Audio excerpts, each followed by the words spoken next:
നമസ്കാരം, ഞാൻ മനോജ് നെടിയാക്കൽ. തക്കാളി കൃഷി വിജയിപ്പിക്കാം. പറിച്ചു നടുന്ന വിളകളിൽ പ്രധാനിയാണ് തക്കാളി. പ്രോട്രയിൽ പാകി മുളപ്പിച്ച് 1 മാസം പ്രായമായ തൈകൾ പറിച്ചു നടാം. വിത്തും മണ്ണും ശരിയായ രീതിയിൽ ഒരുക്കിയാൽ തക്കാളി കൃഷി വൻ വിജയമാക്കാവുന്നതാണ്.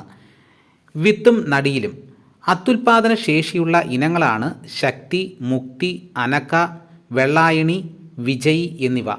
അർക്ക വികാസും അർക്ക സൗരഭും ബാംഗ്ലൂരിലെ ഇന്ത്യൻ ഹോർട്ടിക്കൾച്ചറൽ റിസർച്ച് ഇൻസ്റ്റിറ്റ്യൂട്ട് പുറത്തിറക്കിയ അത്യുൽപാദന ശേഷിയുള്ള ഇനങ്ങളാണ്. ഹൈബ്രിഡ് ഇനങ്ങളിൽ മികച്ചത് സാഹോ, ശിവം, ലക്ഷ്മി എന്നിവയാണ്. കീടരോഗമുക്തമായ ചകിരിച്ചോർ, കമ്പോസ്റ്റ്, വെർമിക്കുലേറ്റ്, പെർലൈറ്റ് എന്നിവ 3:1:1 എന്ന അനുപാതത്തിൽ നനച്ച് പുട്ടുപൊടി പരുവത്തിലാക്കി പ്രോട്രേകളിൽ നിറയ്ക്കണം. ആവശ്യമായ ജലാംശം നിലനിർത്തിക്കൊണ്ട് തന്നെ കൂടുതലുള്ള വെള്ളം വാർന്നു പോകാനുള്ള സൗകര്യം, വേരുകളുടെ സമൃദ്ധിയായ വളർച്ചയ്ക്ക് വേണ്ട വായു സഞ്ചാരം എന്നിവ ഈ മിശ്രിതം ഉറപ്പുവരുത്തും. ഇനി വിത്ത് പാകാം. സൂഡോമോണസിൽ പുരട്ടിയ വിത്ത് പ്രോട്രയിൽ വെച്ച് വിരൽ കൊണ്ട് മെല്ലെ അമർത്തുക. വിത്തിൻ്റെ വലിപ്പമാണ് വിത്താഴം. പ്രോട്രേ മിശ്രിതം നേർത്ത രീതിയിൽ വിതറാം. തൈകൾ മുളച്ച് 2 ഇല പ്രായമാകുമ്പോൾ മുതൽ വളപ്രയോഗം ആരംഭിക്കാം. വെള്ളത്തിൽ അലിയുന്ന 19-19-19 രാസവളക്കൂട്ട് 1 മില്ലിഗ്രാം 1 ലിറ്റർ വെള്ളത്തിൽ കലക്കി 5 ദിവസത്തിലൊരിക്കൽ തളിച്ചു കൊടുക്കണം. 20 മുതൽ 25 ദിവസം പ്രായമാകുമ്പോൾ തൈ പറിച്ചു നടാം. നടിയിലും വളപ്രയോഗവും. തുറസായതും നല്ല പോലെ സൂര്യപ്രകാശം ലഭിക്കുന്നതുമായ സ്ഥലമാണ് തക്കാളി കൃഷിക്ക് അനുയോജ്യം. നല്ല പോലെ കിളച്ച് നിരപ്പാക്കുന്നതാണ് ആദ്യഘട്ടം. 1 സെൻറ്റിലേക്ക് 3 കിലോഗ്രാം പൊടിഞ്ഞ കുമ്മായം ചേർത്ത് മണ്ണുമായി കലർത്തണം. 2 ആഴ്ചയ്ക്ക് ശേഷം 100 കിലോഗ്രാം പൊടിഞ്ഞ കാലിവളമോ കമ്പോസ്റ്റോ അടിവളമായി ചേർക്കാം. 2 അടി അകലത്തിൽ എടുക്കുന്ന ചാലുകളിൽ 2 അടി അകലത്തിലായി തൈകൾ നടാം.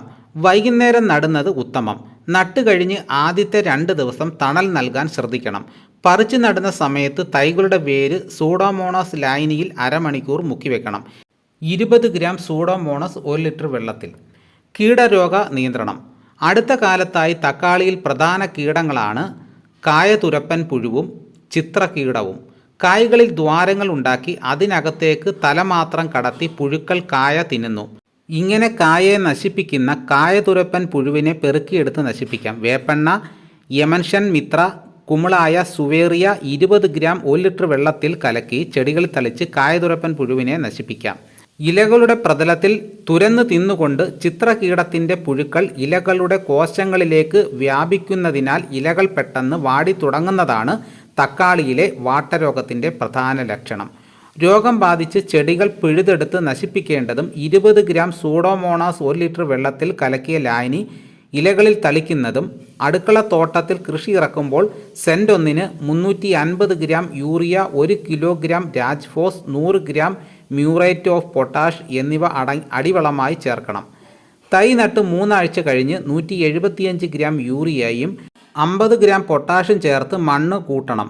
വീണ്ടും 1 മാസം കൂടി കഴിഞ്ഞ് 175 ഗ്രാം യൂറിയയും 50 ഗ്രാം പൊട്ടാഷും കൂടി നൽകാം. മേൽവളം ചെയ്യുന്നതിന് മുമ്പായി ഇടയിളക്കി കളകൾ നീക്കം ചെയ്യുന്നതിനും വളം ചേർത്ത ശേഷം ചുവട്ടിൽ മണ്ണ് കൂട്ടണം. തൈകൾക്ക് തുടക്കം മുതൽ താങ്ങുകാൽ നൽകാൻ ശ്രദ്ധിക്കണം. തക്കാളി ചെടി ഉലഞ്ഞ് വേരുകളിൽ മുറിവ് വരാതിരിക്കുവാനും വാട്ടരോഗത്തെ പ്രതിരോധിക്കാനും ചെടികൾക്ക് ധാരാളം സൂര്യപ്രകാശം ലഭിക്കുന്നതിനും താങ്ങുകാൽ നൽകുന്നതിലൂടെ സാധിക്കും. മേൽവളം നൽകുന്നതിനായി 10 ദിവസത്തെ ഇടവേളകളിൽ ചാണകപ്പാൽ, ബയോഗ്യാസ് സ്ലറി, ഗോമൂത്രം, മണ്ണിര കമ്പോസ്റ്റ്, ആട്ടിൻ കാഷ്ടം എന്നിവ നേർപ്പിച്ച് മാറി മാറി പ്രയോഗിക്കണം. അപ്പോൾ ഇങ്ങനെയൊക്കെ നമുക്ക് നല്ല രീതിയിൽ തക്കാളി കൃഷി ചെയ്ത് നല്ല വരുമാനം ഉണ്ടാക്കാവുന്നതാണ്. അപ്പോൾ എല്ലാ കാര്യങ്ങളും എല്ലാവർക്കും മനസ്സിലാക്കണമെന്ന് ഞാൻ വിശ്വസിക്കുന്നു. ഇതോടുകൂടി വീഡിയോയുടെ പൂർണ്ണമാകുന്നു. എല്ലാവരും ലൈക്ക് ചെയ്ത് സപ്പോർട്ട് ചെയ്യണം. മറ്റൊരു വീഡിയോയുമായിട്ട് ഉടനെ എത്താം. എല്ലാവർക്കും എൻ്റെ നന്ദി.